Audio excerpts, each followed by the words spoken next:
ದೇಶಾದ್ಯಂತ ಇರುವ ದೇಶದ ಎಲ್ಲಾ ರೈತರಿಗೆ ಕೇಂದ್ರ ಸರ್ಕಾರ ಇದೇ ಜುಲೈ 23ರಂದು ಮಂಡಿಸ್ತಾ ಇರುವಂತಹ ಬಜೆಟ್ನಲ್ಲಿ ರೈತರಿಗೆ ಬಂಪರ್ ಗಿಫ್ಟ್ಗಳನ್ನು ಹೊತ್ತು ತರಲಿದ್ದಾರೆ ಅಂತ ವಿತ್ತ ಸಚಿವೆ ನಿರ್ಮಲಾ ಸೀತಾರಾಮನ್ ಅವರು ಕೇಂದ್ರದಲ್ಲಿ 3ನೇ ಬಾರಿಗೆ ದೇಶದ ಪ್ರಧಾನಮಂತ್ರಿ ಗದ್ದುಗೆ ಏರಿದ ಶ್ರೀಯುತ ನರೇಂದ್ರ ಮೋದಿ ಅವರು ಪ್ರತಿ ಬಾರಿಯೂ ಕೂಡ ರೈತರನ್ನ ಗಮನದಲ್ಲಿ ಇಟ್ಟುಕೊಂಡು ಮೇಲಿಂದ ಮೇಲೆ ಹೊಸ ಯೋಜನೆಗಳನ್ನು ರೈತರಿಗೆ ಅನುಷ್ಠಾನಗೊಳಿಸುತ್ತಿದ್ದಾರೆ ಎಂದರು.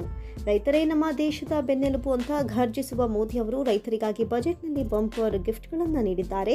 ಬನ್ನಿ ಇಷ್ಟಕ್ಕೂ ಹಾಗಾದ್ರೆ ಕೇಂದ್ರ ಸರ್ಕಾರ ಜುಲೈ 23ರಂದು ಮಂಡಿಸ್ತಾ ಇರುವಂತಹ ಬಜೆಟ್ನಲ್ಲಿ ರೈತರಿಗಾಗಿ ಇರುವಂತಹ ಬಂಪರ್ ಗಿಫ್ಟ್ಗಳನ್ನ ಏನು, ಯಾರಿಗೆಲ್ಲ ಏನೆಲ್ಲ ಸಿಗ್ತಾ ಇದೆ ಅನ್ನುವಂತಹ ಕಂಪ್ಲೀಟ್ ಮಾಹಿತಿಯನ್ನ ತಿಳಿದುಕೊಳ್ಳೋದಕ್ಕೆ ಈ ವಿಡಿಯೋವನ್ನ ಈಗಲೇ ಲೈಕ್ ಮಾಡಿ ಮತ್ತು ನೀವು ಕೂಡ ರೈತರಾಗಿದ್ರೆ ಅಥವಾ ರೈತ ಕುಟುಂಬಕ್ಕೆ ಸೇರಿದವರಾಗಿದ್ರೆ ತಪ್ಪದೇ ಕೊನೆಯವರೆಗೂ ಮಿಸ್ ಮಾಡದೆ ಈ ವಿಡಿಯೋವನ್ನ ನೋಡಿ.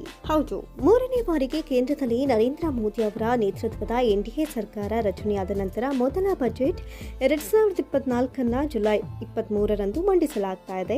ಕೇಂದ್ರ ಹಣಕಾಸು ಸಚಿವೆ ನಿರ್ಮಲಾ ಸೀತಾರಾಮನ್ ಹಾಗೂ ಮೋದಿ ಸರ್ಕಾರದಿಂದ ದೇಶದ ಜನತೆಗೆ ವಿಭಿನ್ನ ನಿರೀಕ್ಷೆಗಳನ್ನು ಹೊಂದಿದ್ದಾರೆ. ಈ ಬಾರಿಯ ಬಜೆಟ್ ಗಾತ್ರ ಹೆಚ್ಚಾಗುವಂತಹ ನಿರೀಕ್ಷೆ ಇದ್ದು ಎಲ್ಲಾ ಕ್ಷೇತ್ರಗಳನ್ನ ಗಮನದಲ್ಲಿ ಇಟ್ಟುಕೊಂಡು ಹಣಕಾಸು ಸಚಿವರು ಬಜೆಟ್ ಮಂಡಿಸುವಂತಹ ನಿರೀಕ್ಷೆ ಇದೆ. ಸತತ ಗರಿಷ್ಠ ಬಾರಿ ಬಜೆಟ್ ಮಂಡಿಸಿದ ಮೊರಾರ್ಜಿ ದೇಸಾಯಿ ಅವರ ದಾಖಲೆಯನ್ನ ನಿರ್ಮಲಾ ಸೀತಾರಾಮನ್ ಅವರು ಹಿಂದೆ ಸರಿಸಲಿದ್ದಾರೆ. 2047ರ ವೇಳೆಗೆ ಭಾರತವನ್ನ ಅಭಿವೃದ್ಧಿ ಹೊಂದಿದ ರಾಷ್ಟ್ರವನ್ನಾಗಿ ಮಾಡುವುದಕ್ಕೆ ಬಜೆಟ್ ಮಾರ್ಗಸೂಚಿಯನ್ನು ತೋರಿಸಬಹುದು. ಮೂಲಸೌಕರ್ಯ ಮತ್ತು ಕೃಷಿ ಕುರಿತು ಮೋದಿ ಸರ್ಕಾರ ವಿಶೇಷ ಘೋಷಣೆ ಮಾಡಬಹುದು. ಕಿಸಾನ್ ಸಮ್ಮಾನ್ ನಿಧಿ, ಪಿಎಂ ಕಿಸಾನ್ ಯೋಜನೆಗೆ ಸಂಬಂಧಿಸಿದ ಘೋಷಣೆಗಳನ್ನು ಈ ಬಜೆಟ್ನಲ್ಲಿ ನಿರೀಕ್ಷಿಸಲಾಗಿದೆ. ಈ ಬಾರಿ ಪ್ರಧಾನಮಂತ್ರಿ ಆವಾಸ್ ಯೋಜನೆಗೆ ಹಣ ಹೆಚ್ಚಿಸುವಂತಹ ಘೋಷಣೆಯಾಗಬಹುದು. ಪ್ರಧಾನಮಂತ್ರಿ ಕಿಸಾನ್ ಯೋಜನೆಯಡಿ ರೈತರಿಗೆ ನೀಡುವ ಮೊತ್ತವನ್ನು ಹೆಚ್ಚಿಸುವಂತಹ ಸಾಧ್ಯತೆಯೂ ಇದೆ. ಈ ಬಜೆಟ್ನಲ್ಲಿ ಹೊಸ ತೆರಿಗೆ ಪದ್ಧತಿಯನ್ನು ಮತ್ತಷ್ಟು ಉತ್ತೇಜಿಸಲು ಆದಾಯ ತೆರಿಗೆ ಸ್ಲ್ಯಾಬ್ನಲ್ಲಿ 3 ಲಕ್ಷ ರೂಪಾಯಿ ವಿನಾಯಿತಿಯನ್ನ 5 ಲಕ್ಷಕ್ಕೆ ಹೆಚ್ಚಿಸಬಹುದಂತ ನಿರೀಕ್ಷೆ ಕೂಡ ಇದೆ.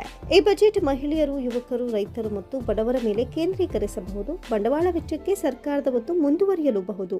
ಇವಿ ಅಂದ್ರೆ ಎಲೆಕ್ಟ್ರಿಕ್ ವೆಹಿಕಲ್ ಅನ್ನು ಉತ್ತೇಜಿಸಲು ಹೊಸ ಪ್ರೋತ್ಸಾಹಗಳನ್ನು ಕೂಡ ಘೋಷಿಸಬಹುದಾಗಿದೆ.